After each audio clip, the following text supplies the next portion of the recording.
Olá, bom dia, feliz domingo. Hoje é 19 de fevereiro, vamos estudar a Palavra de Deus.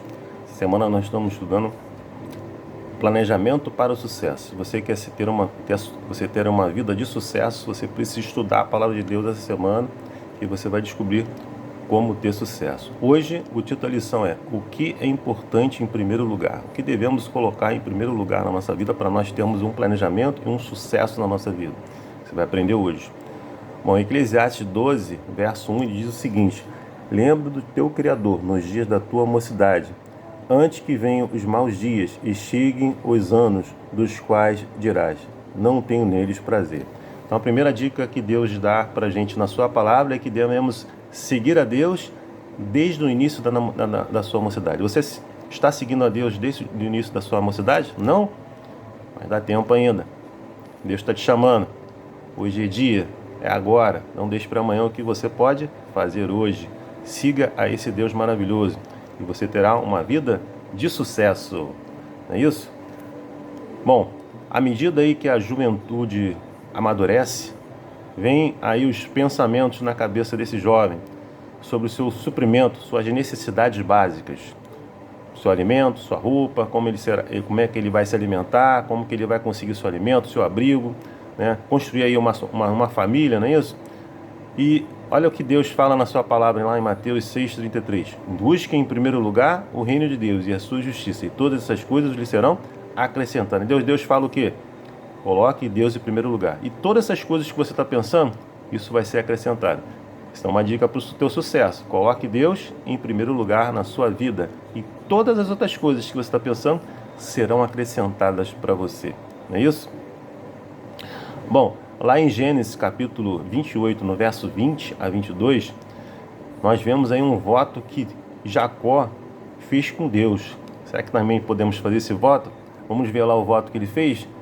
Se Deus for comigo, pensa num voto que você pode fazer com Deus. Se Deus for comigo e me guardar nessa jornada que empreendo, e me der pão para comer, roupa que me vista, de maneira que eu volte em paz para a casa do meu pai, então o Senhor será o meu Deus, e de tudo quanto me consideres, certamente eu te darei o dízimo.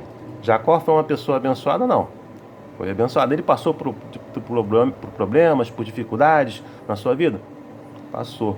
Mas ele foi fiel a Deus. Ele cumpriu o seu voto que ele fez com Deus. E Deus o abençoou. Jacó foi um homem poderoso, um homem rico, porque Deus o abençoou, porque ele cumpriu a sua parte também, né? Ele devolveu de tudo que Deus havia concedido a ele, ele devolveu a 10ª parte de tudo, além das suas ofertas. Então ele foi muito abençoado. E Deus fala na palavra de Deus, ele fala o seguinte, lá em Eclesiastes capítulo 5, ele fala uma coisa importante sobre o voto. Quando Eclesiastes 5, capítulo 5, verso 4 e 5, ele fala assim: quanto a Deus fizer algum voto, não tardes em cumpri-lo, porque não se agrada de todos. Ou seja, se você cumprir um voto a Deus, cumpra esse voto, porque ele não se agrada de quem não cumpre, e chama ali de tolos. Cumpre o voto em que fazes. Melhor é que não votes do que votes e não cumpras. Então, assim, se você não pode cumprir esse voto que você fez com Deus, então é melhor que você nem faça esse voto. É o que Deus diz na sua palavra. E o quanto é importante aquilo que você fez, né, um voto, você cumpra esse voto. Bom, e aí nós vemos que Jacó, ele faz esse voto com Deus. Logo depois, lá no capítulo 29, do verso 9 ao 20, depois você pode ler, depois de ele entrar nessa aliança, depois de ele fazer esse voto com Deus, Jacó estava pronto aí para construir uma família. Deus permitiu que ele casasse aí com Raquel e Lia. Com Lia. Depois vocês podem ver a história lá em Gênesis de Jacó, como foi a trajetória dele, né? Então, como nós vimos aí, depois que Jacó fez seus compromissos aí espirituais e financeiros com Deus, o Senhor dirigiu ao encontro de Raquel no poço. Está lá em Gênesis 29, verso 9 a 20, depois você pode ler lá. É apropriado tomar a decisão espiritual e a decisão de vida antes do compromisso com o casamento. Ou seja, antes de você resolver a se unir com uma pessoa, é importante que você faça a sua decisão espiritual e a decisão da sua vida antes do compromisso efetivamente do casamento. O futuro cônjuge deve ser em que devemos ver o que está envolvendo, né? Primeiro, aí vem algumas perguntas que a gente pode verificar nessas perguntas se é a pessoa indicada e apropriada para você. A pessoa é uma cristã, um cristão comprometido?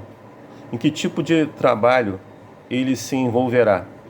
Ele pode ser um professor, ele pode ser um enfermeiro, um advogado, um operário? Que tipo de profissão ele tem hoje? Com que tipo de vida vou me comprometer?